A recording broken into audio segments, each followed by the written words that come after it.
Hey, what's going on, everybody? Appreciate you for tuning in. It's another Tuesday, which means another edition of the On the Ball podcast. Tonight, it's just going to be Brett and myself. But look, we still have some great topics to get into that I've kind of be interested to talk to you, Brett, about. So those of you who are tuned in, obviously, we want to hear from you. So anything we talk about, make sure you jump in the comments and let your opinions known, and we'll definitely go back and forth with you if you agree with us or if you don't. It's all good. But before we even get into our first topic, you got Brett, guard at 3. How you doing?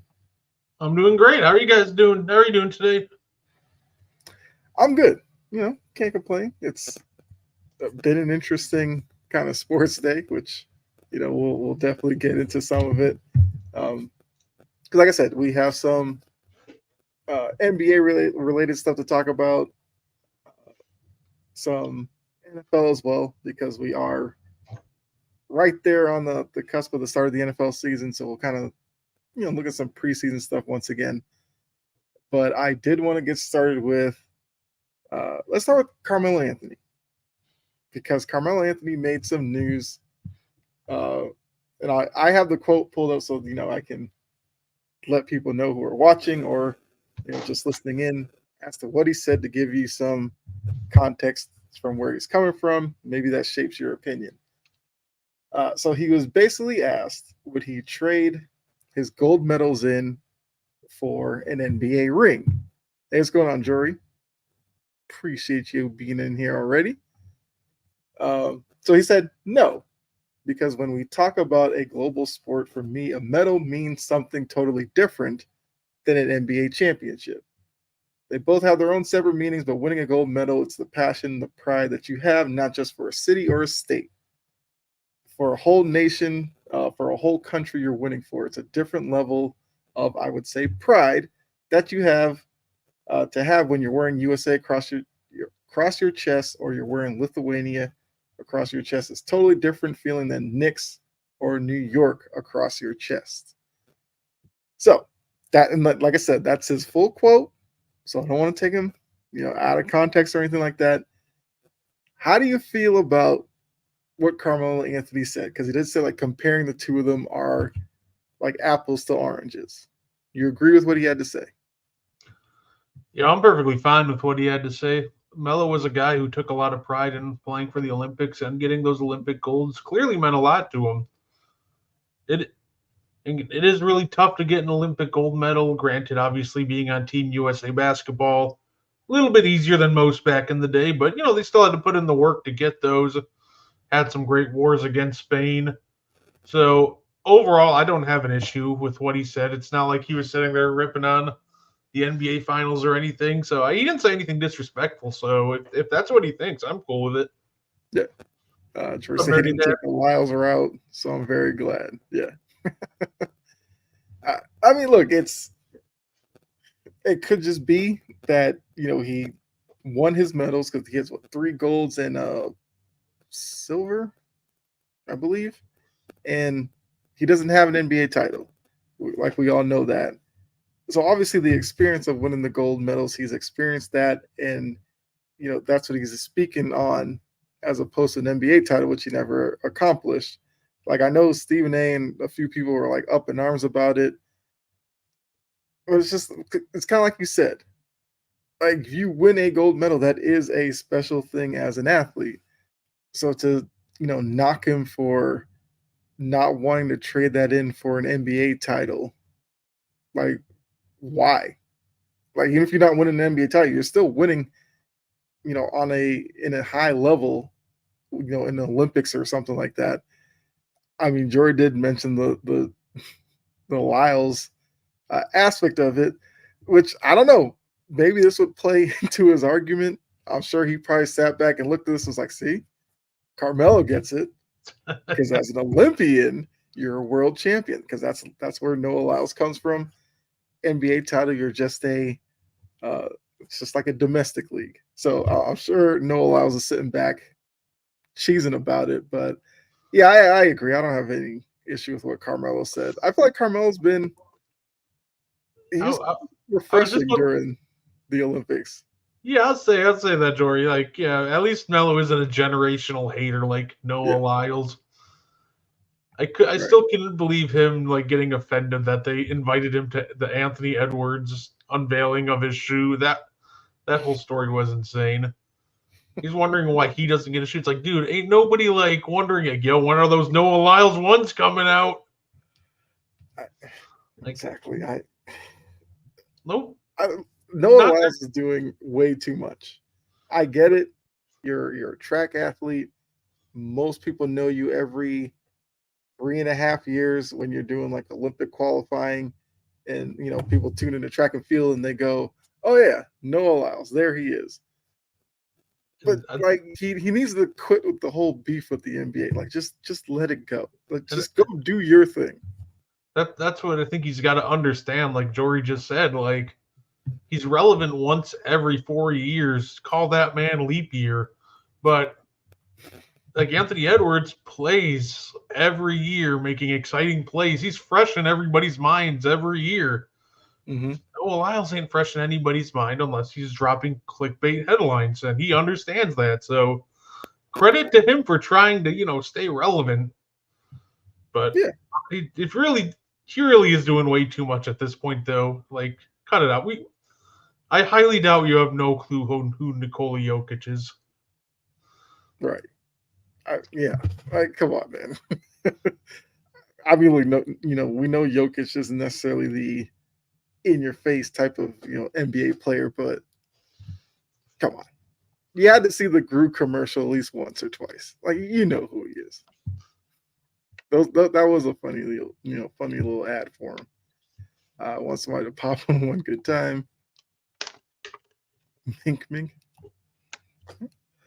Yeah, so Jory's not really on board with Lyles either. It's very easy not to vibe with Noah Lyles. He makes it easy for people. Yeah, so like I said, I feel like it's acceptable with what Carmelo Anthony said. He has his NBA career, which is Hall of Fame career, but there is something about winning a medal for Team USA that's just a little different. Like neither answer he could have came up with would be necessarily wrong or right, unless he just was like disrespectful to the Olympics or something, or like the countries he played against or something like that. So I think Melo took a very acceptable route in his answer. Let's see. I mean, anything you want to add about Carmelo? Because like I said, that was just a little quick subject for us to get started with. No. Like I said, at the end of the day, he said nothing wrong. I'm cool with him. I've always loved Melo. Lived in New York during the Melo years, so I definitely appreciated everything he's done for the game. So, we're very respectful answer from Melo. Right. All right. So sticking with basketball. Now the NBA, they did release a lot of their primetime schedules and all that, but I feel like we can save that for other weeks. But I did look at the list of nationally televised games for each of the teams, and I have seen some people have an issue with some of the teams as much as they're going to be on TV. But like I said, I feel like we can talk about a couple of them and kind of get your thoughts on how much they're showing certain teams and whether they deserve it or whatever. The Lakers and their 39 national televised games.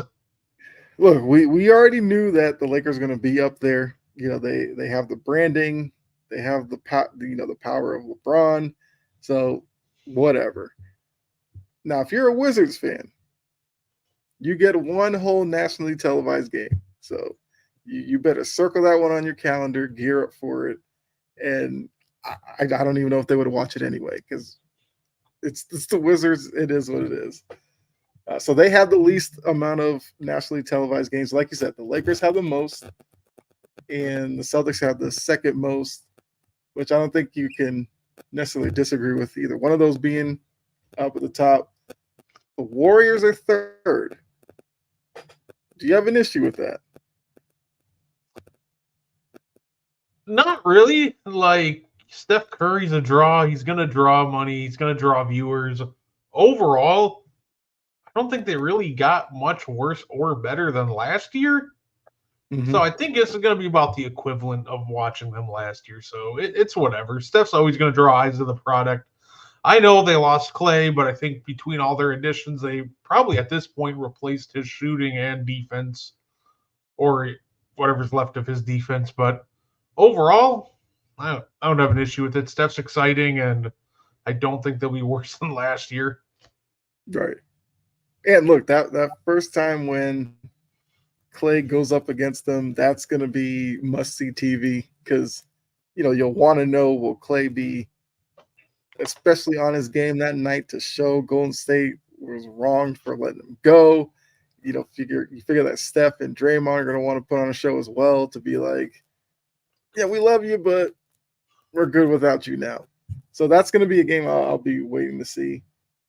The Knicks are fourth most, which we know, the market of New York, the fact that they're relevant, they have a guy in Jalen Brunson that's pretty marketable. Yeah, That makes sense as well. yeah, they made the biggest, like arguably one of the biggest additions of the offseason, if not the biggest. I would say the biggest, but Paul George didn't move. But yeah, they traded for Mikal Bridges, so everyone's excited to see how that goes. So that tracks. Yeah. Next up, you have the Mavericks. I mean, they just made it to the finals. Once again, makes a lot of sense. You put them on TV a lot the following year. Dwight Powell draws money. Yes, he does. The Nuggets has the sixth most television appearances. Do you think that's low, or based on the teams ahead of them, you okay with that? It's hard for me to find fault with any of these teams so far. Okay. Like the Nuggets, at least, are still going to be a top three, like seed in the West, probably at worst four. I'm guessing they won't fall off too hard losing KCP. Like at the end of the day, like it's tough to really find fault with most of these because the Lakers will probably be a play-in team, and they have 39. I get it's the branding, it's them having LeBron James and Anthony Davis. But when a play-in team is getting 39 games, it's hard for me to fault them for giving another uber talented, like actual, like legitimate contender the sixth most games. So overall, I don't have a problem with it. Okay. Then to round out the top 10, you have the Sixers, the Suns, the Timberwolves, and the Bucks.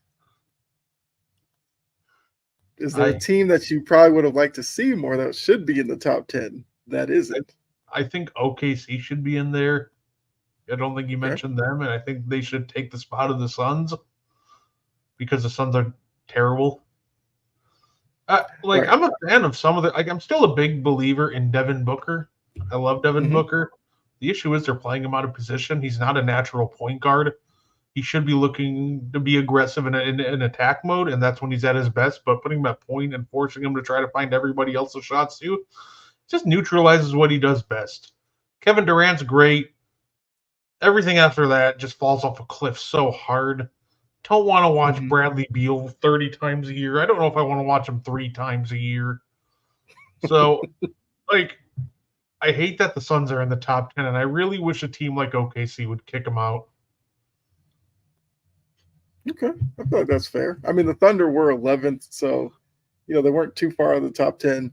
But I can agree with you. I'd rather watch the Thunder. Look, the Suns, I feel like we know what they're going to be. They're probably going to be what they were last year. They'll play some games against really good competition, and you'll be like, you know what they need? A legit point guard. They did sign Tyus Jones in the offseason, but I'm assuming that's going to be in a backup role because that's kind of what he normally is. So they're going to run out because they tried Beal last year, which was a disaster because Beal couldn't stay healthy. Booker, look, if your choice is Booker or Beal, yeah, I'd probably let Booker do it over Beal. But like you said, that takes away from what makes Booker Booker. Yes, the real question are the Suns is Budenholzer bold enough to move the $50 million man and Beal to the bench? I don't think they do that. They probably step in and say we can't pay somebody $50 million to come off the bench. So it's tough. Question. Oh, go ahead. Sorry.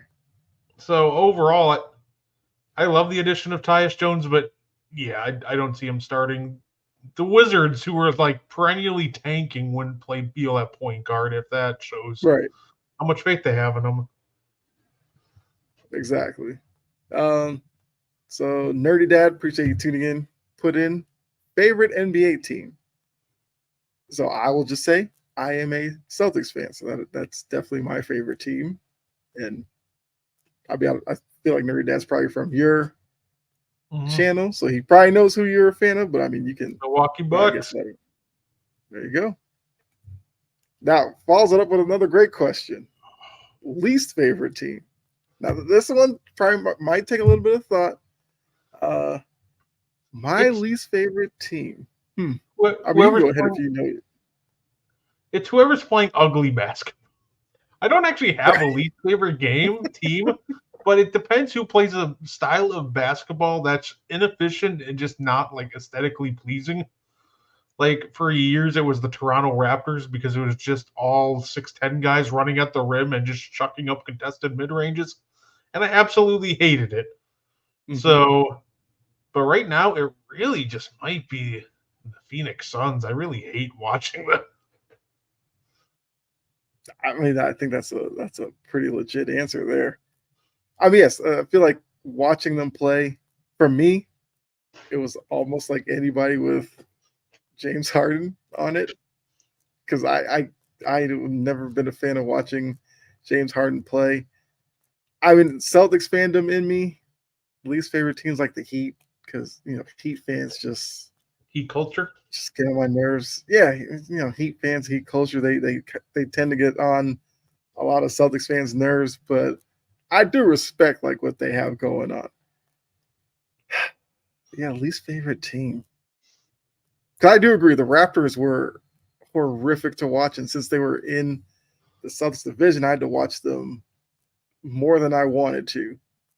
Because I definitely agree with you. Like the whole 6'8" and up lineup with Siakam being forced to bring the ball up, and he has like no left hand, and it was just like, how's Nick Nurse getting away with this? Everyone makes fun of your guy for not having a left hand. Clearly, has never watched Pascal Siakam go left. Like Jaylen Brown has like legit highlights using his left hand. If you can point out Siakam ever using his left hand, then I'd probably have $10 for you. He just uses it to push off a little when he drives to the right, and he puts his layups in. But hey. And all of his layups come after a spin move. I swear that man that's the only post move he knew in Toronto was just spin move.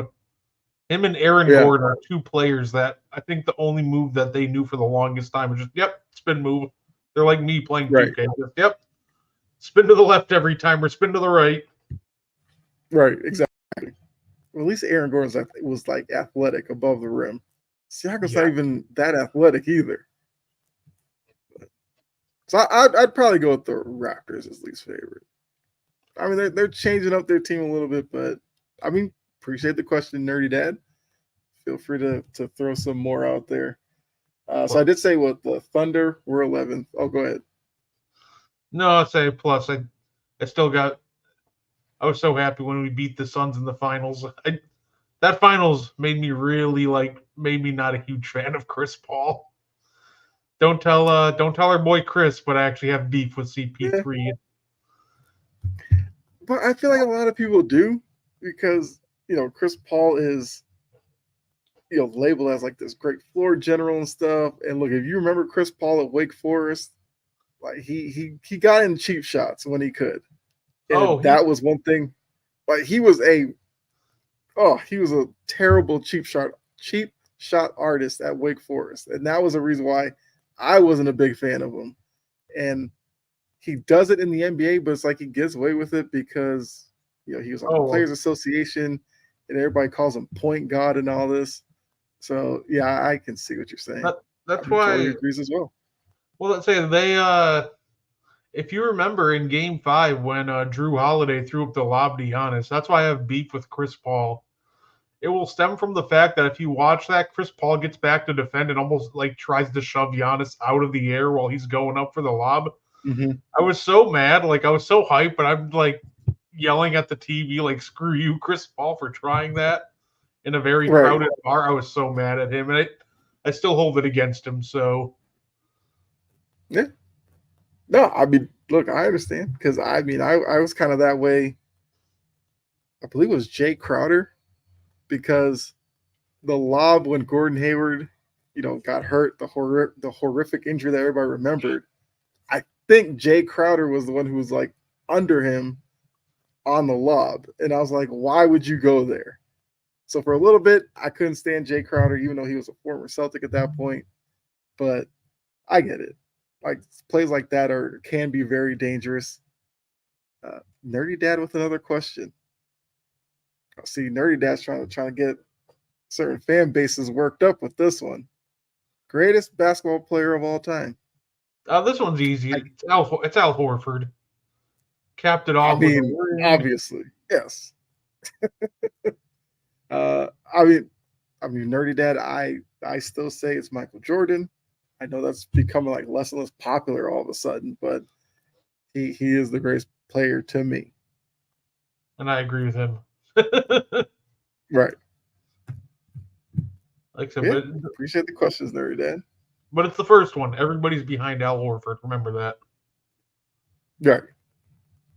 So Thunder, the Spurs have the 12th most.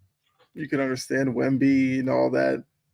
They did get Chris Paul as well. So I guess to see those two work together. Then the Pacers, Clippers. Clippers. I mean, the new arena, I guess, is enough to give you a reason to watch. The Grizzlies at 15. I think it's interesting because if John Morant were around past couple of seasons, they probably would be higher up on the list. Yeah. But the fact that he's coming back from the injury and everything, they're probably a bit lower. So I expect them to be higher on the list next year because he is a dynamic player, even though he does have some flaws in his game, but he is an exciting player that plays above the rim. I feel like they'll find a way to flex in Memphis for a couple more primetime games. Like they'll find a way. Like I'm sure they'll take the Wizards one primetime game away from them at some point for like Memphis. I mean, you got to give the Wizards at least one, so then you can remember. Oh yeah, Alex Sarr was the first pick. Do we? I mean, you get the pool party once, right? You get it once. That's enough. Most overrated player. Nerdy Dad's got good questions tonight. I was not prepared for this. Kidding. I'm always prepared for this. Most overrated player. A lot of people. See, it's funny because I know the popular answer for right now was Trae Young. But now I'm almost starting to think that man is almost overhated. Because Trae Young is the popular answer for most overrated player. But he does do a lot of good, but I see a lot of people trying to talk about him on Twitter like he's just the worst basketball player to ever exist and he does nothing good. Like it's almost like a loop where he's wrapped around so overhated he's almost underrated at this point. I might be one of those who may hate on Trae Young a little bit. I know you are. I know you're all good. You acknowledge he still does good on the court. There are people that just think he's totally useless. Right. I understand. Yeah. I would say overrated player for me. This is a name, once again, may not be a popular one. I do think Jimmy Butler is a bit overrated. And I say that because of his, I don't know, kind of like laid back attitude to the regular season. And then we've seen him in playoff games completely disappear for like 3.5 quarters. And then he puts together one really good stretch of like 6 minutes, and people, for whatever reason, forget that he disappeared most of the game. And all of his antics and everything, I get that, they put him in commercials and everything like that. Still got to remember, he hasn't really won anything. And I get, being the 8th place team, knocking off the Celtics did a lot for him, but he didn't finish the job. So for me, Jimmy Butler is now Jory, very close to the top of the list on mine is James Harden as well. So that's also a good one. The overrated question. What's up, Marika? The overrated question for me is always so difficult because it depends who you talk to, right? Mm-hmm. Like, I don't think I really overrate any player necessarily. Like, I have an answer for this, but I'd have to go historical. Most overrated player in NBA history, I actually think the number one answer just might be Dennis Rodman. Okay. Because everybody wants to put him on as a top 10 power forward of all time when he's closer to 30 than he is 10. Let's throw that out there. But it's tough for me with the overrated question because it depends who I'm talking to. Because a lot of people properly rate, underrate. So I just try to use the context. But the one guy that I see continuously get overrated, and I'll go in all of NBA history, Dennis Rodman. Yeah, Rodman is an interesting to rate because it's like his younger days with Detroit seemed like he was more of a dynamic player. But then as he got older, he just became an elite rebounder, which obviously is a big aspect of the game. But it's like the elite rebounding, the off the court personality, which that in itself is Hall of Fame level for as much attention as he brought to himself off the court. I guess I could see it when you're thinking of like top 10 power forwards. Like, there's a lot of really good ones that do multiple things. And even though I get it, the main argument is, of course, with him half the time is, he won 5 rings. He won 5 rings is like a 4th option. It's like a 5th option. He was an elite defender. He's an elite rebounder. But is he really a better basketball player than a guy like Chris Webber? No, he's not. He really isn't. Right. Is he a better basketball player than someone like Chris Bosh? No, he really isn't. So I think Bosh is wildly underrated as well. Right. Yeah. So it's one of those things where, when you look at him, even the Bulls, they cut his minutes heavily into the playoffs compared to the regular season. Like, his production dipped and everything. So in clutch time, he was never out there. So overall, yeah, that's just my mini Dennis Rodman rant. I think overall, just too many people overrate that man. Yeah, I can see that. Jory cut me deep with this one. I think Paul Pierce is a little overrated. Maybe some of his foolishness has infiltrated me. I do think Paul Pierce post career, I feel like I can see where that's coming from because a lot of stuff he said, I think people have looked at his career and go, why are you saying the things that you do, especially the being better than Dwayne Wade and all this kind of stuff. Which, look, somebody who watched Paul Pierce a lot, he was a bucket. I feel like was a pretty good defender, and he had big playoff moments. I do agree some of the things he says is just crazy to me, but hey, it's the wild take age of social media, so why not? I mean, I guess, Brett, do you agree Pierce being a little overrated? I think Paul Pierce overrates Paul Pierce. I think for the longest time he was properly rated by a majority of everybody. I think the real guy that overrates Paul Pierce is Paul Pierce. No, you were not. Yeah, you were very good. You were very good. No doubt about it. One of the best forwards in the league coming up. But you're not better than Paul Pierce. I mean, sorry, Dwayne Wade. That was never a thing. But overall, I don't think he's overrated. I think one person overrates him, and that's himself. But I think he's been properly rated throughout his career. Yeah. Although 2K did overrate him. That in 2K1, I saw this great thing. It was Paul Pierce year by year overall 2K ratings. It was like 2K1, he was an 82 overall. And then the next year, he was a 98 overall, which was hilarious to me. I'm like, what did he do in 2002 that got like a 16-point jump? I'm trying to think. Oh, was that the Eastern Conference Finals run where they lost to the Nets? Yeah, I think it must have been. If he's getting that big of a jump, that must have been. Yeah. I think that was it. I mean, he was pretty good that season, but yeah, I don't see that big of a jump happening. So, yeah, it's Paul Pierce. At this point, that's all you say. He says something, you go, well, that's Paul.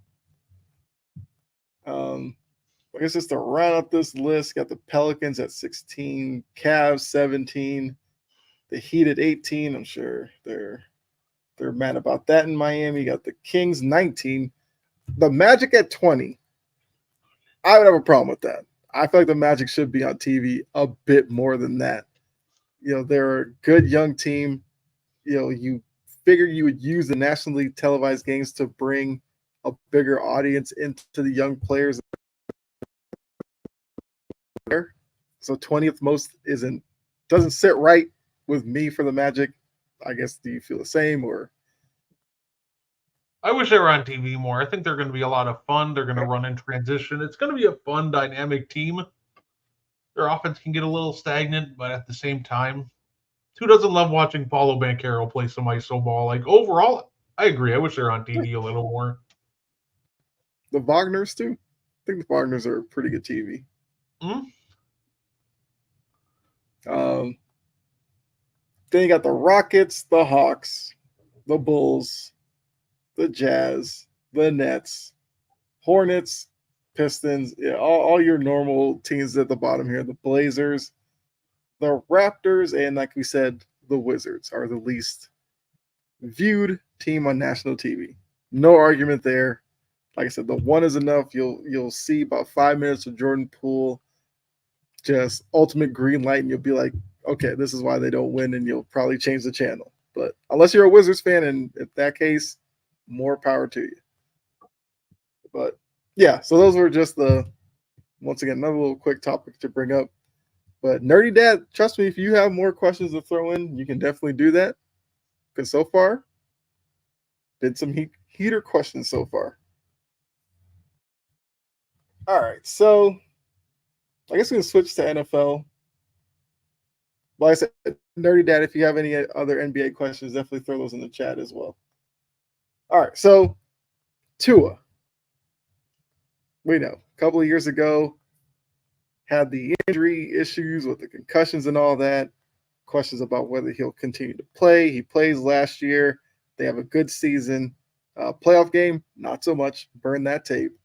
He gets paid this offseason like a top-tier quarterback, which is now something he has to live up to. But he goes on and does an interview with Dan Le Batard, who's down in the Miami area, so you could probably put two and two together of where this is going. Asked Tua about like his relationship with Mike McDaniel and all this kind of stuff, and Brian Flores comes up. Tua basically goes on to say that Brian Flores was a terrible person.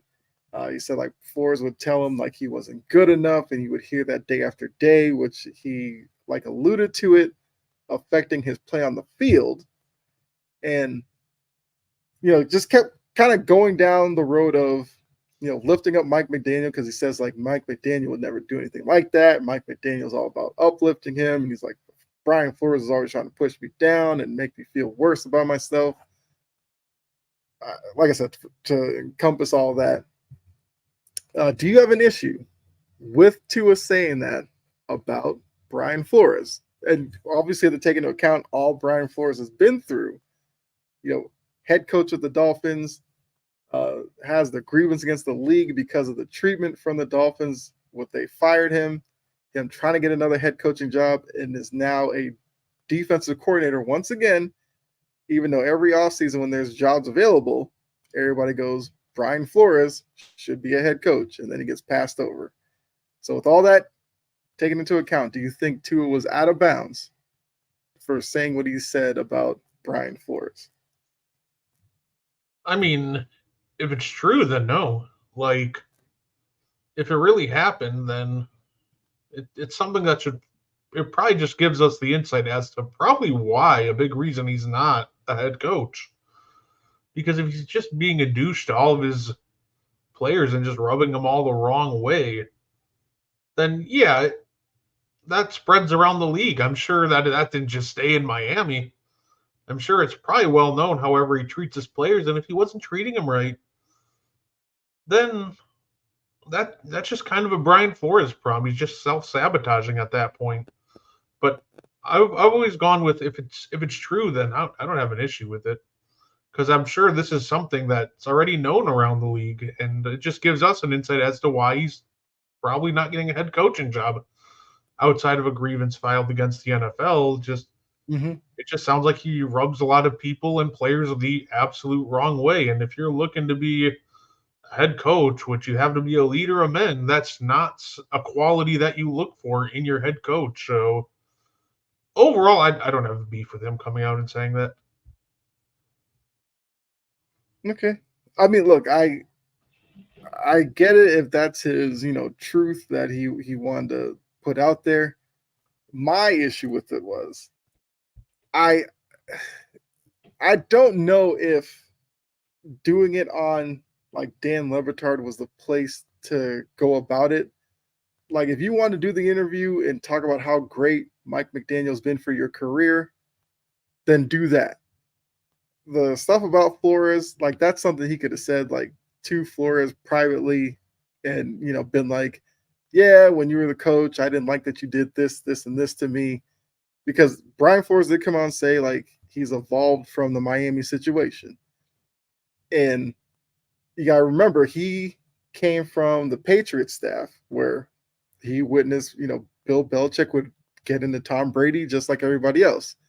So that could just be an instance of he thought that's the way to do it and went to Miami and that was his approach.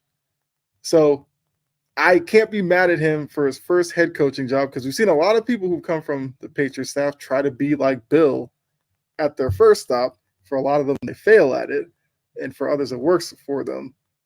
But I just don't understand like why doing it on Le Batard makes sense. Because, like I said, you're not dealing with Brian Flores anymore. He's over in Minnesota doing his thing. You're in a better situation with Coach McDaniel. Then take it for what it is. The second aspect of it is, I guess, well, one you kind of alluded to, the reason for him not getting a head coaching job. And when you're dealing with a league that there's been so many issues with, people like Brian Flores getting opportunities, throwing this out there, especially for those who may not have known the story, can paint maybe a worse picture of Flores than necessarily there needs to be. And, it does go to the grievance with the league, with the Dolphins, and how he was treated, basically like, forcing them to, lose games that he didn't want to, the not taking the guys that he wanted in the draft and everything like that. So there's a part of it that, like you said, I get it. If this was Tua just being honest and just wanted to put it out there, fine. But like I said, you could have spoken to Flores privately about that and not put that out there to have it follow Flores around. Because who's to say now, opening week, after the game, a reporter doesn't go up to Brian Flores and now ask about the Tua situation, and it becomes a lingering storyline for him. And I feel like because of that and his ability as a coach, where he's trying to kind of distance himself from the Miami situation, this may do even more harm for Brian Flores' resume than, for Tua getting it off his chest or whatever. I guess that makes sense. Hold on. What's going on, Executioner? Appreciate you tuning in. Jury. The discourse around Brian Flores is completely different. It's not just sticking to football. There's a little extra level to it. He shouldn't have said that on that show. And Dan is baiting with that question, which you watch Dan Le Batard enough, you kind of understand what Dan's about. They both knew what they were doing. He had a valid reason to sue the Dolphins as well. They both did not have to do that, Tua and Dan. So like I said, I don't know if that necessarily changes your answer in any way. Because, like I said, I get where you're coming from with, if two want to just be honest and open about it, that's fine. But like I said, I think what George alluded to as well is just that there's kind of been a stink on Brian Flores because of what happened in Miami and how it was kind of portrayed as he was the issue.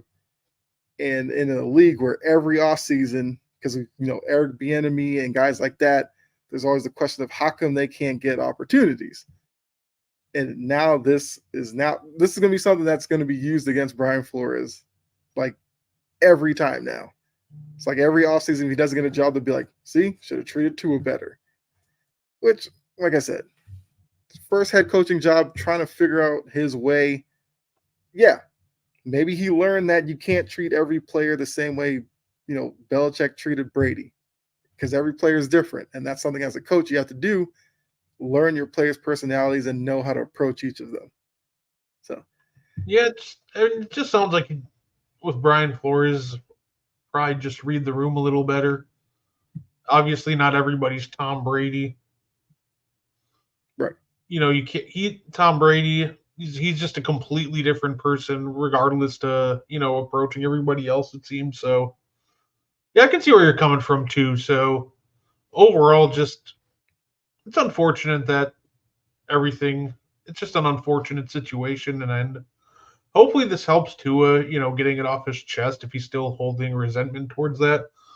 Hopefully this helps him get over it. Now he can move on, and hopefully Brian Flores can also get this away from him, and hopefully this is the start of maybe finally moving on from this situation. Came across as an attack, an unnecessary one at that. Yeah, I feel like, if you look at the story about it, it just seemed like he just kept wanting to point out how bad Flores was. So yeah, and I can agree with that. I hope this was a one-time thing and not like Tua constantly bringing this story up over and over every chance he gets, because then at that point it definitely would come across as, all right, Flores treated you a way that you didn't want, and it's like you're going to go out of your way to make sure he never gets another opportunity. So, well, I guess we'll have to see going forward, if this becomes something that Tua keeps rehashing or if whatever. I mean, who knows? Maybe once the regular season starts, it's a non-issue. Yes, I don't know. Tua can go back to losing in December and January, and all be right in the world. Right. Yes. Yeah. I'm also not the biggest. I'm not the biggest Tua fan. Yeah, and look, with this interview and these quotes that came out, he probably made some, more people not necessarily like him, especially if you are in the camp that Flores as a defensive coordinator in Minnesota isn't what he should be doing. I do think he should definitely be an NFL head coach, especially looking at some guys who are coaching in the league. You have to think Flores is better, because even in that circumstance in Miami with them basically sabotaging what he wanted to do down there, he still won games better than a lot of these guys are doing. I'm under the assumption right now too. I still think Brian Flores should be a head coach, even with all the issues. He still found a way to win games, and if there was an issue with how he was treating the players, I'm very confident that he probably has learned from that, being a couple years now removed from the situation. So overall, I'm in the Brian Flores should be a head coach movement as well. Yeah. We haven't heard any Vikings players say anything about bad about him. So clearly he's probably doing much better in Minnesota. But yeah, hopefully soon he's back coaching somewhere. Maybe Chicago. Not a fan of Eberflus. So maybe that's where he ends up. Yes. I think I alluded to that kind of quickly early on. Yeah, he did say he's evolved and changed, which is, hey, every experience is a learning experience. Okay. So I think now kind of just talk about some preseason like storylines and all this kind of stuff. I did want to start in Pittsburgh because now everybody's got the microscope on their quarterback situation. Russ versus Justin Fields. We've seen them play a couple of games. Like, who do you think is leading in that? Who do you think should have the starting job week one? I'm sure Mike Tomlin is sitting in his office like, can somebody just play a little bit better for a quarter or two? It's like, give me something to hold on to. I think the answer right now is Russ, because I think Justin Fields still has some flaws that you throw him out there now and he's just not ready yet. Like, I like Justin Fields and I think he's a great talent, but I think he still needs some time to learn and just time to not only adapt to the Steelers system, but he still clearly has some bad habits that he brought over from Chicago. Like, he still holds onto the ball too long. And when he's trying to, create, he's only looking to run. He doesn't keep his eyes upfield. And he just, in general, has just very wonky throwing mechanics. And he just tends to completely overshoot open receivers. Mm-hmm. And he still does a lot of things great. He's still a phenomenal athlete. He's still a phenomenal talent. And I completely believe in Justin Fields. But I think Justin Fields will be better off just sitting for a while, even if it's not him sitting the whole season. Let him watch Russ, continue to work with him. Mm-hmm. And, maybe week 6 or 7 or after the bye week, whenever the Steelers bye week is, maybe bring him in then. But I think week 1, I think you roll out Russ for the Steelers. Okay. Yeah, I kind of agree with that as well. I think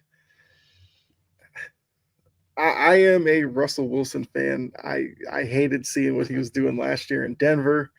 So I'm rooting for him to have a bounce back season this year. Now, unfortunately, I was also a Justin Fields guy and thought that he should have stayed in Chicago. So I'm like torn because one of them, I want them to have a bounce back year. But I do think because Fields is a little bit younger, he'll have more opportunities. Like, it seems like Russell Wilson is fighting for his NFL life with this job. Because if he fails in Pittsburgh, I feel like it's going to be about, oh, Russ should retire. Russ is done. Because we were starting to hear that even last year. And I want to see Wilson do well. So I do agree that I think Russell will have the job week 1. Now, after that, we'll have to see. Obviously, his play will dictate how long he does keep that job. I guess another situation to talk about, the Dallas situation. It still continues on. Jerry's still, I mean, Jerry's just being Jerry at this point. He's not, he has no urgency still. CeeDee Lamb still unsigned. Nothing with Parsons, nothing with Dak. Like, do you think that the Cowboys would actually be bold enough to take this into the regular season at this point? Because the regular season starts in a couple of weeks here. Yeah, I think they would absolutely be bold enough to take this into the regular season. And I think they probably will. I think Dak will probably get paid before the regular season. I think that situation resolves itself first. I think I've already watched enough Trey Lance football to last me a lifetime in preseason. And it turns out after all these years, Cooper Rush is still not a good quarterback. So right now, with how atrocious that QB play has been, I think Dak has all the leverage and, he'll get a deal done. He'll get real good money. Otherwise, he can just be like, well, I guess you can watch Trey Lance and Cooper Rush tank your contending window. But overall, I do think at least a couple of those are going to linger into the season, and I think it'll probably end up being CeeDee. Yeah, I mean, look, hopefully that works out for him. I mean, Mike McCarthy's probably like, oh, no, another year where I got to deal with some type of drama around this team. What do you think would be the bigger distraction, I guess? CeeDee Lamb, Micah Parsons. Well, I think Micah Parsons. I feel like he's whatever right now. Or Dak. The biggest distraction, Micah Parsons. Yeah. The other two, I feel like, they'll complain about it, in the media or whatever. But Micah Parsons also has his own podcast, and I would not put it past him to start airing out grievances on his podcast. So overall, I think the one who has the platform, the biggest platform in terms of just media, and is not afraid to be very outspoken is probably the right answer. So I'm going to go with Micah Parsons. Okay. I actually think Dak might be the easiest one on that one. Yeah. I don't know. Dak just comes across like, all right, if you want me to play out the final year or whatever, I'll do that, and I'll just let my play speak for itself. Yeah, like you said, Mike is going to talk about it every chance he can, and CD's already talking about it. Yeah, so I can agree with that with Michael Parsons. All right, so something else around the league. Interested to get your opinion on the Bills, because the Bills, a lot of transition this year. I kind of think Josh Allen is like out of sight, out of mind. You don't really hear a lot of people talking about him, and this is a guy that a couple of years ago was seen as one of the top quarterbacks in the league. So, what are you expecting from Josh Allen going into this year, knowing that Diggs is no longer there, who was his number one target? He does have pretty good tight ends with Kincaid and Knox. But are you expecting Josh Allen to put up Josh Allen like numbers, or do you think he takes a step back this year? I think that he takes a step back, but I wouldn't be shocked if the overall offense actually improves a bit. Okay. Like, that's the thing, right? They have Dawson Knox and Kincaid. That's two good tight ends that you have. You can always sign a running back if you're not a fan of James Cook, but in all reality, you should have a pretty lethal run game if you so choose to. Yep. And now instead of just force feeding, Stephon Diggs in crucial moments, I think he'll just replace it by spreading it around. Granted, the receiving room doesn't look great right now.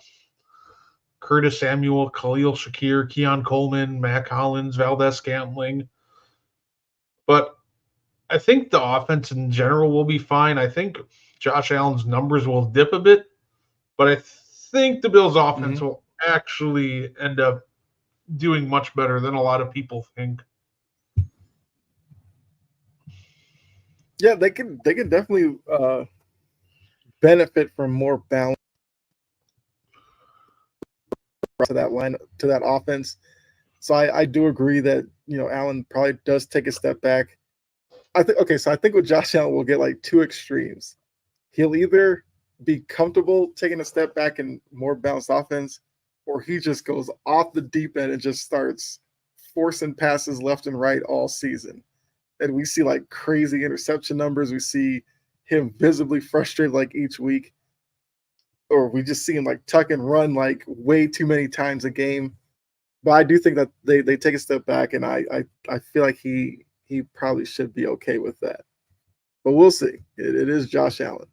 The arm punts aren't going to fully go away. He loves just throwing the ball downfield in triple coverage and gets picked off, and he just like he's surprised it gets picked off. That's still going to happen. That's just who Josh Allen is. Now, this is a news story that I actually did not know, but Sunday NFL Countdown with ESPN, they named Mike Greenberg as the new host of it. How do you feel about that? I assume we'll probably just get a lot of Jets and Aaron Rodgers talk because that's all Mike Greenberg cares about. Jets. Right. Because I guess that was what Ponder and Robert Griffin who did get released. But they're saying it's going to be Teddy Bruschi, Rex Ryan, Randy Moss, Alex Smith, Adam Schefter, and now Mike Greenberg. I don't mind. I don't mind it. I think we'll just get a lot of I think we'll get heavy attention into the New York, media with the Jets. But overall, those guys do know what they're talking about when it comes to football. So in the end, I don't mind it. Yeah, he and Rex Ryan will probably have a bromance that will, Yeah. be a little much. But yeah, I agree, Jory, that Rex does have his moments where he is very funny on there. The Colts, So Jory does bring up the Colts might stink. Do you agree with that, yeah. or do you disagree? Okay, yeah, I think the Colts will probably stink this year. yeah. I'm not high on them.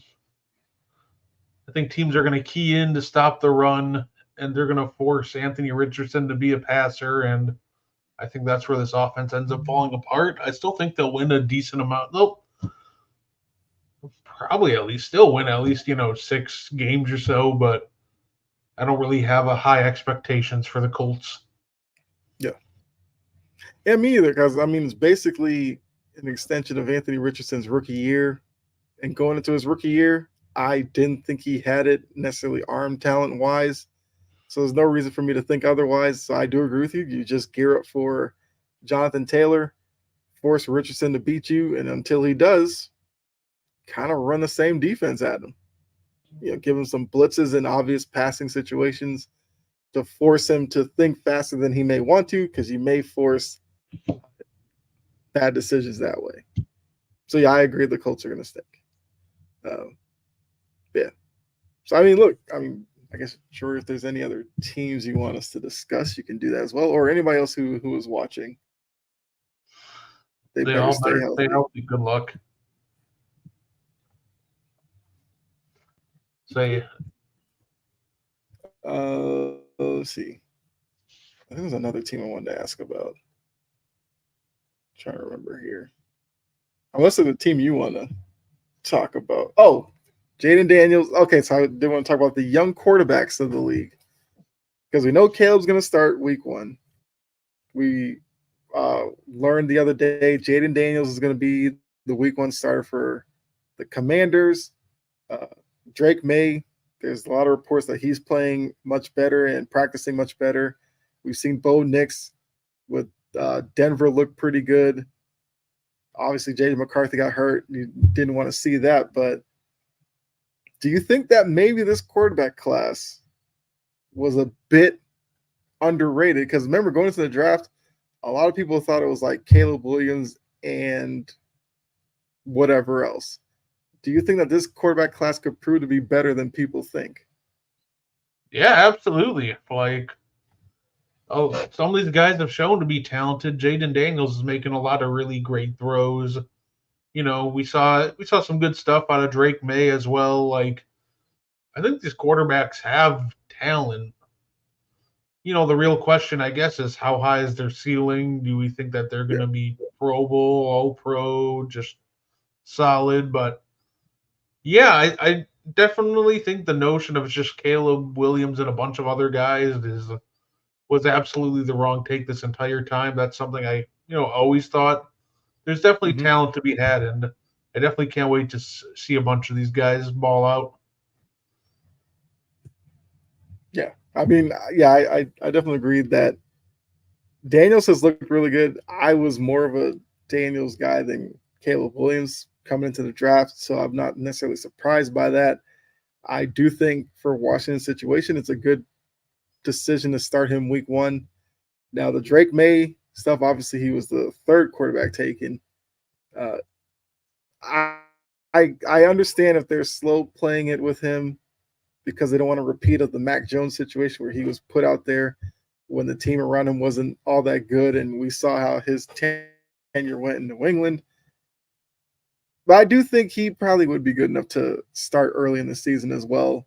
But yeah, I do agree that the young quarterbacks from this class, I think, will prove that they are better than we thought.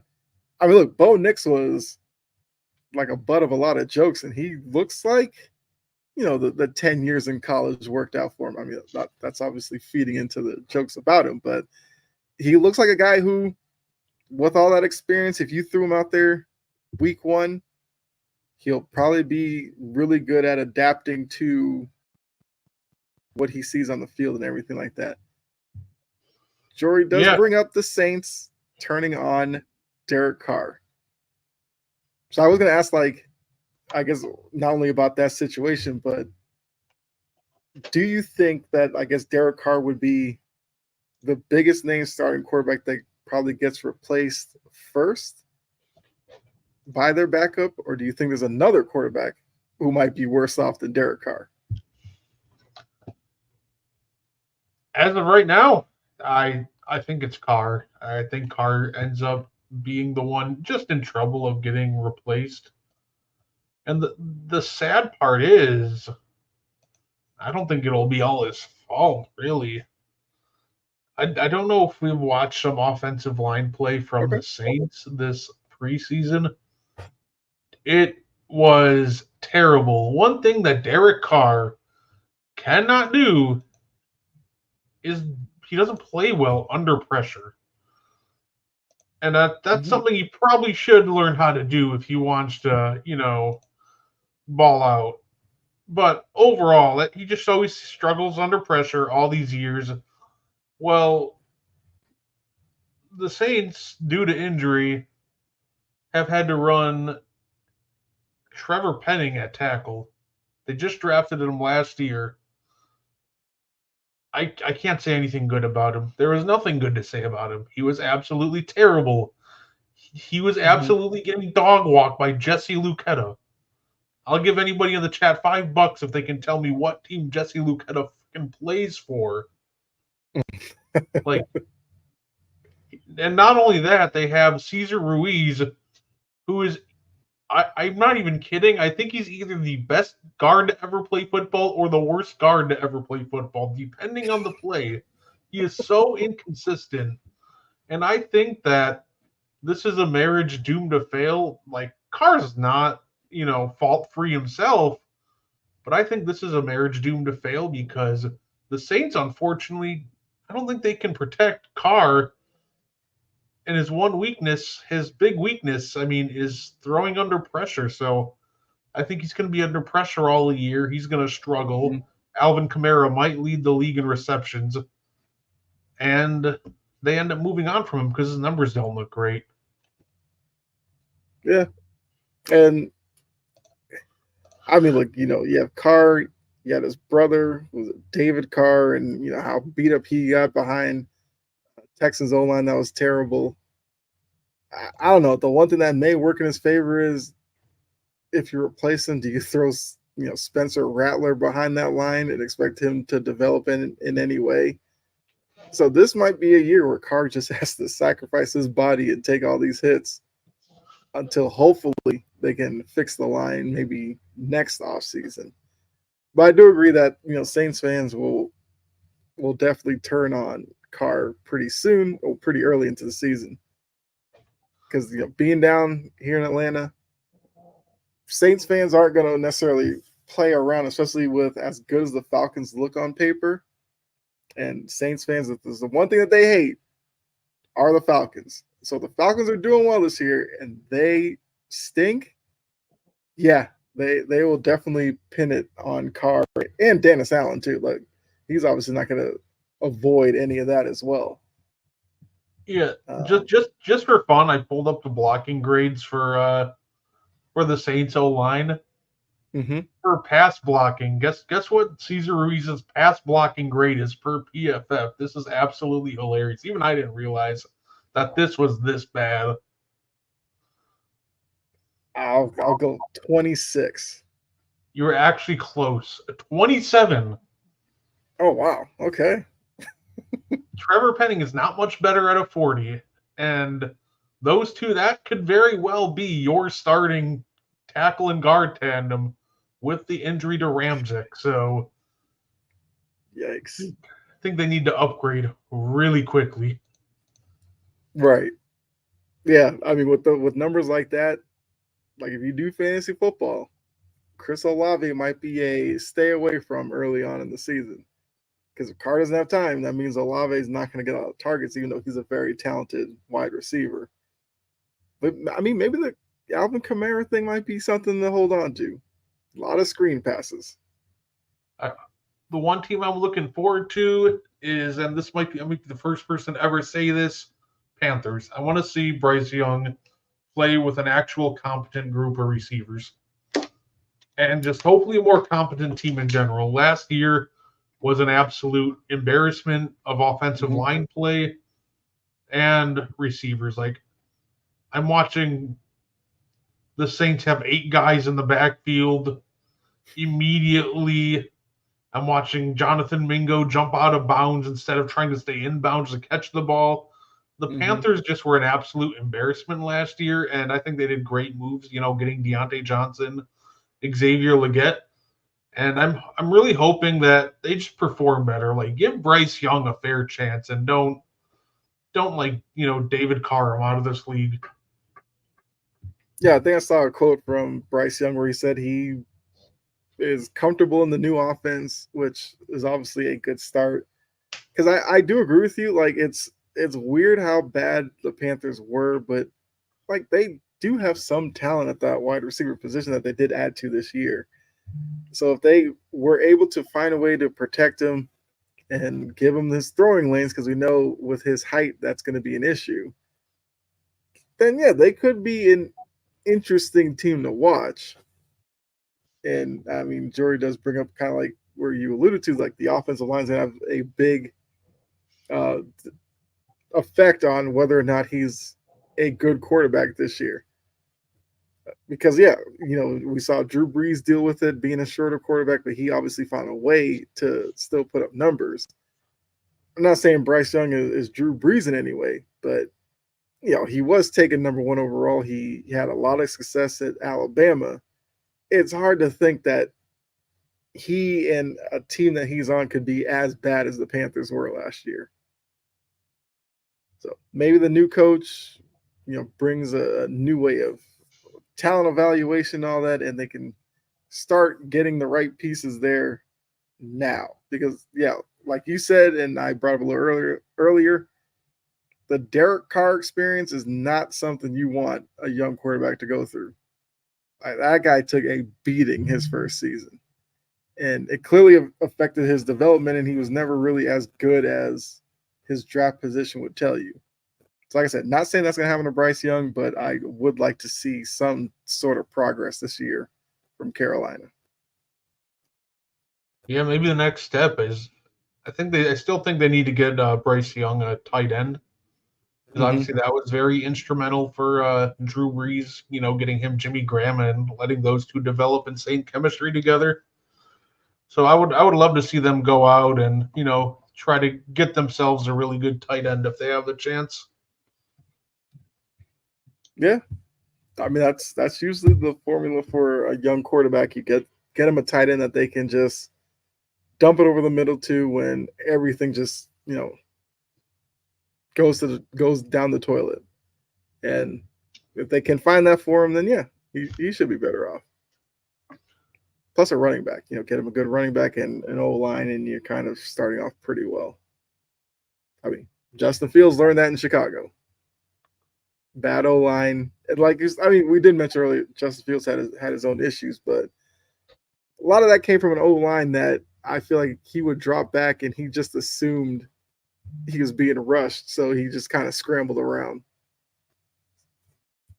I'm Sam Darnold against the Patriots, the famous broadcast, seeing ghosts. Like, yeah, you don't want that for Bryce Young. Okay. Let's see. So I guess going along the lines of what you're talking about, the Panthers. I guess who do you think may be kind of like an under the radar type of team that could be really exciting this season? Under the radar team that could be really exciting. It's a really good question. Let me cheat real quick and pull up a list of teams. No, that's fine. That's fine. I feel like we have that every year. There's a team that gets completely misjudged by the media and all the pundits and stuff, and they play a couple of games, and you're like, this team's not as bad as you think. Some of them even turn that into a surprise playoff performance or something like that. So I do think there's a few candidates possibly. Honestly, with the way honestly, it really just might be the Panthers. Okay. I Okay. I really believe in Bryce Young and his talent, and even in a shaky situation, it really showed. Mm-hmm. If these receivers, like Deontay Johnson and Leggett can help them out and gain separation, and overall just they did address the offensive line a bit. If all Mm-hmm. that they actually get them some protection, then I think the Panthers, because they already have a really good defense. I think the Panthers defense, if I'm not mistaken, was really good last year. So if they can fix their offensive issues this year and even have a competent offense, the Panthers could make a decent run at maybe a wild card spot. Okay. I mean that look from where Carolina has been, with Tepper, they move Burns, their best defender, their best pass rusher. If they could linger around playoff spot, that would definitely be a big win for them. I mean, I know for me, it's I mean obviously outside of my Patriots, everybody's like 4-13. Maybe they get to 5, but I do think like a team like a Tennessee or I mean I don't know, even like the Chargers seem like they're kind of I don't know, the Chargers seem like they're kind of under the radar while on the radar because of the Jim Harbaugh move. But Tennessee is a team that has put together an interesting roster that I do think, if everything completely hits perfectly, they could be a very interesting team to watch this year. You know what I'm waiting for that's going to be absolutely hilarious? By the way, I love the answer of the Titans. They're on my radar as well. I I think you're outside of the quarterback situation. I actually think the Giants have a solid team. I think Neighbors is going to help that wide Yeah, receiver room a ton. I think they have one of the best front sevens in football. I think overall that's a really talented team. And I think it would be the funniest thing ever if they were the team that all of a sudden did really good this year. Because could you yeah, imagine? Could you that would imagine all be. of a sudden they make the playoffs again and Daniel Jones come? Well, I want more money now. I took you to the playoffs. I mean, I'm sure Giants fans probably are rooting for that because I feel like they are just done with Daniel Jones. But yeah, that they are kind of a weird team like that. Right. Like, Defensively, pretty good. Last year the worst thing about them was outside of quarterback was their wide receiver room. Neighbors seems like a guy who's going to be really good at this level.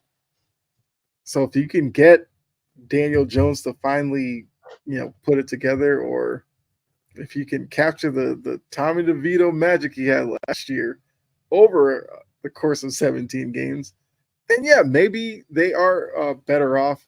And plus, we just talked about the Cowboys. If the Cowboys take a step back because Dak and these guys don't play or are rusty to start the season, yeah, maybe the Giants can steal. I kind of think they play the Cowboys early on. If they steal something like that, the team becomes a confident group. You never know. I'm not necessarily going to bet on it because it's the Giants and it's Daniel Jones. It's a lot to ask of Daniel Jones to be oh yeah, competent, but I definitely can see what you're saying about that. yeah. Daniel Jones himself looked terrible. Like that pick six that he threw, just beginning to end, was terrible because that should have just never happened. Yeah. The man had all the room to step up in the pocket and deliver a strike. It was a fine pocket, but instead he like scrambles into the contain and starts just running Mm-hmm. around like a chicken with his head cut off. Now all of a sudden the pressure's there, and then he just lollipops one over to his check down, which at that point it's just Yeah. not things that you should be seeing from your quarterback in your sixth year. If you were a rookie, that would have been terrible. Mm-hmm. But like Daniel Jones is like I said, year like 5 or 6 or something like that. He should know better by now. Okay, come on, Yeah. man. If worst case Also, scenario, just throw up a jump ball. I'm sure there's somebody had a one-on-one across the field. If you throw a pick deep, like taking a chance, mm-hmm. nobody's going to care. At least it doesn't lead to the disaster that was that pick six. Yeah, yeah, definitely agree with that. And I think one thing that the Giants will kind of regret is not have because wasn't Tyrod Taylor on that team last year? Yeah. I think they may miss the fact that they let him go to the Jets of all places. So he went to the in-state rival. But I think Tyrod Taylor is a good quarterback. He's just had some of the worst luck, in league history with some of the things that's happened to him. I feel like he's a guy that probably could win some games with the Giants, especially with how we've seen Daniel Jones look last year and look going into this year. There's no reason to be optimistic that he's going to play well again. And with his price tag as well, like that's a lot for Dayball, who's coaching for his job there, to have to deal with. So, we'll see what the Giants do, but not expecting a lot of happy Giants fans this year. Yeah. Unless there's another team you wanted to bring up or a player or something. Oh, I actually did have one. The Jags.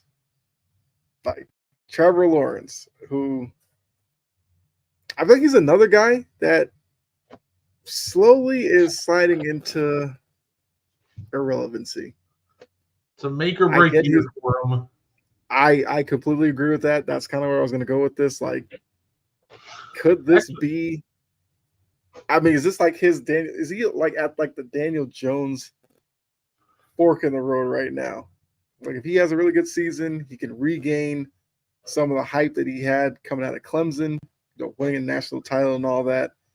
But if he struggles again this year, are we going to have to start bringing up that, four-letter word that a lot of these athletes don't like?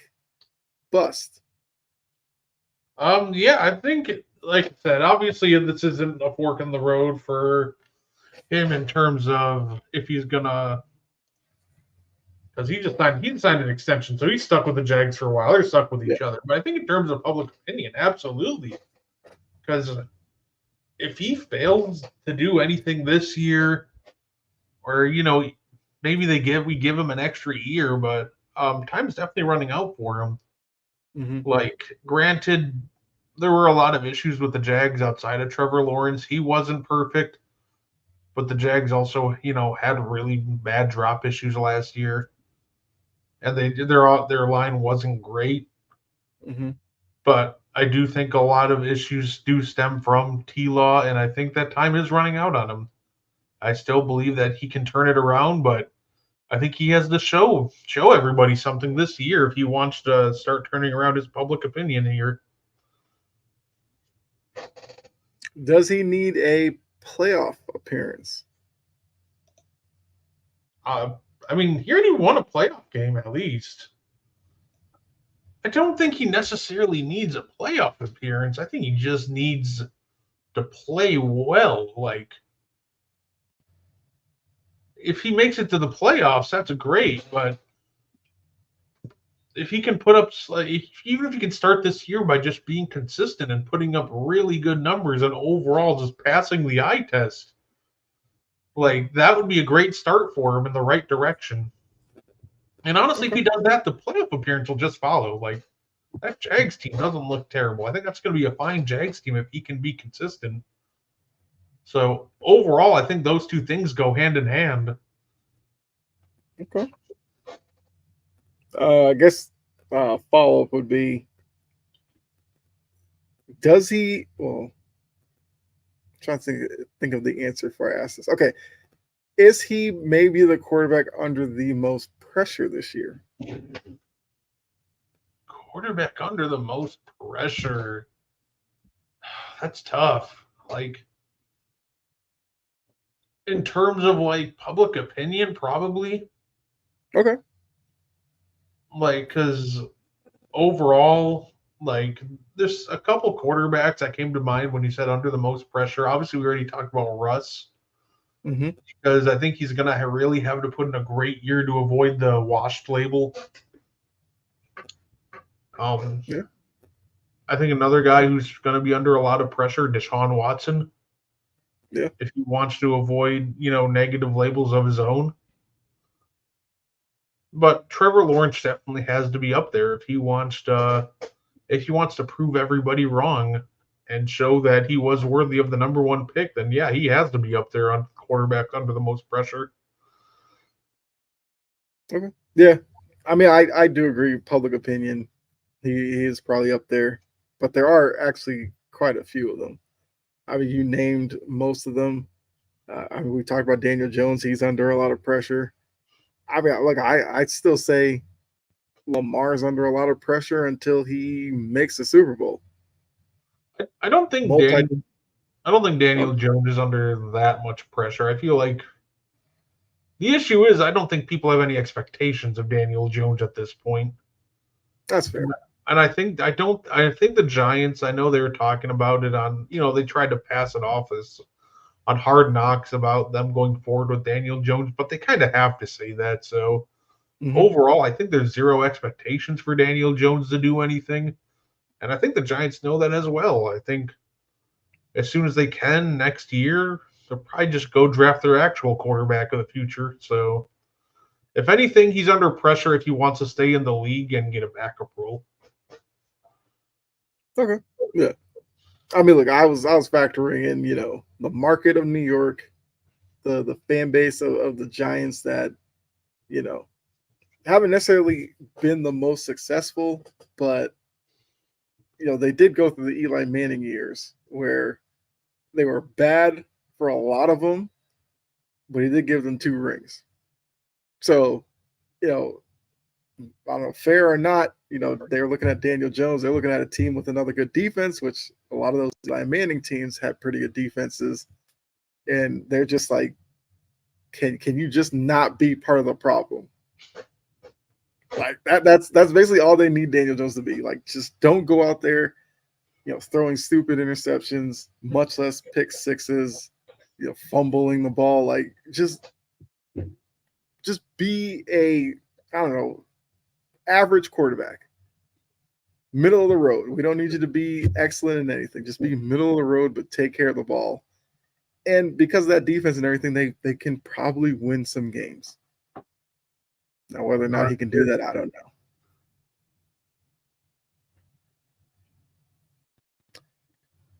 Okay, let's see. I was looking up where you were talking about the defense. I do think I remember the Panthers had a pretty decent defense last year. Let's see. That's fantasy draft rankings. Okay. Obviously, the Panthers aren't going to necessarily be at the top of that. There we go. Team defense stats. Let's see what we got here.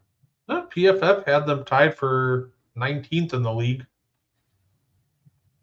Oh, okay. I mean, that's preseason. Never mind. Hold up. Oh, okay. I think the one I went to had preseason at first, and I was like, what? Well, that's not what I wanted. Okay. There you go. 2023 regular plus postseason. Let's see what the defense was. Oh, 16th. Okay. Yeah, middle of the pack. Like, they weren't terrible. Yeah.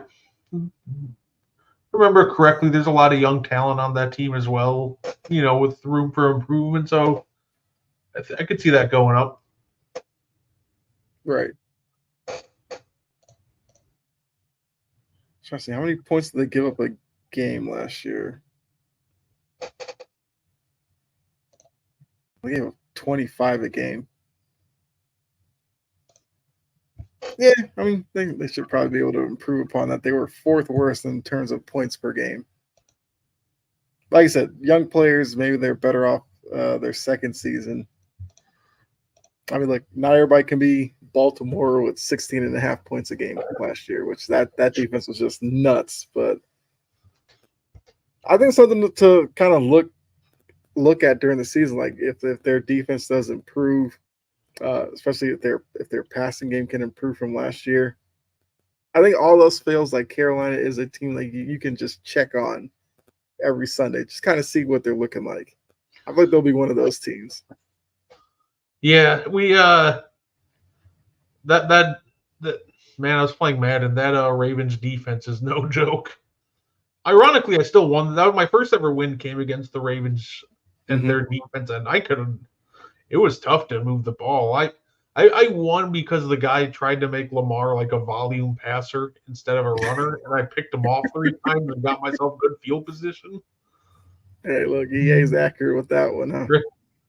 Like he just kept like hitting the wrong button and doing lob passes into the flats. So I'm like, yep, we're gone. I mean, look, we got like a few minutes, so we can definitely talk some Madden. I haven't gotten it yet, so I was gonna ask like first impressions on the game. It's fun. I've definitely enjoyed it so far. Overall, I think they've underrated my Packers a bit. Our O-line is not as bad as the game likes to make them be, but yeah. No, overall it's a fun experience. I've enjoyed it so far. Okay. You know what's funny? It's definitely good. The first game I played, it was somebody. I actually thought of you because I played the Patriots online. I got absolutely walloped 22-6 in my first game I ever played in 25 against the Patriots. The fact that people are using them does make me encouraged to see that. Because look, last year I played people online. Everybody used the Chiefs, the Niners, or the Ravens. That's who everybody used. I never ran into it. Well, I mean, I use the Patriots only because I'm just that person. But if you're meeting them online, they must have something going for them. Right? No, and that's the thing. Like, I know how to guard, like, the Ravens and 49ers. Like, I've played them enough. I can guard those teams very well against most teams. I've never played the Patriots before, so I had absolutely no clue what to do. Because everything I did was like, oh, okay, it turns out they have a really good O-line. I can't get past them. I can't blitz right now. Okay. Because that was the issue I had. It didn't matter. Like, I could blitz them. I could rush 4. I just wasn't getting back to the quarterback at all, which caught me off guard. And it was my first game. I actually thought they're going to have their O-line be terrible in the game, but hey, if they're holding up, then no, they held up. They held up against me very well, a lot better than I thought they would, and it was annoying. Okay, I'll take it. I'll say maybe they were just like, maybe they're just on one because they were playing me, but I mean, I don't know, maybe like the line adjustments and everything, like they were just the user was just hitting on all of them, which I do think like that's a good part of it. I love the line adjustments. Yeah, like the half and full adjust. They added that in college 25, and they brought that over to Madden. Love it. Yeah, I think it does help out a lot, especially if you know what you're doing. Then you can obviously help out maybe ratings wise a bad O line, but you can scheme around it, which that's what teams do, in the NFL anyway. Scheme around your weaknesses to try to win games anyway. So I feel like that's kind of a good place to end the episode. So I mean, Brett, do you have anything you want to add before we get out of here? Yeah, go to my page and check out the Meaty Boys podcast starting at 8:15. So like 35 minutes from now. Okay. I mean, once again, wrestling, they had a good Raw episode. We got the whole Bloodline storyline, which is captivating every week. I know I saw like the Randy Orton, Gunther stuff, interesting. So definitely a lot going on in WWE. Triple H once again is still on a heater. So I'm sure you guys have a lot to talk about. For me, like I said, I will be on here Thursday. Bases loaded. We also have sideline to sideline where you can catch us on there where we will talk strictly NFL over there. Friday with Jory in the chat, got Passion and Precision. We did our playoff predictions, so we'll dive into those a little bit more. We might even go ahead and do a way too early Super Bowl prediction. I don't know. We'll kind of see. But yeah. So look, it was another great episode. appreciate all of you that were in the chat. What was it? I don't want to mess up the name, but the questions earlier. Who was that? Oh, Nerdy Dad. Nerdy Dad. Yes, definitely appreciate you tonight because those questions, obviously not being on the slate, they were really good. So hopefully you come back next week, bring some more questions for us. We definitely would appreciate that. Dylan, hopefully we'll be back next week, so we'll have the full crew. But for Brett and myself, like you said, make sure you check out Meaty Boys for all your wrestling news and everything at 8:15. Well, it's 8:15 Central, so 9:15 Eastern. But yeah, another edition. Come back next week, 7:00 for another episode of the On the Ball podcast. Enjoy the rest of your night. We are out of here. See ya.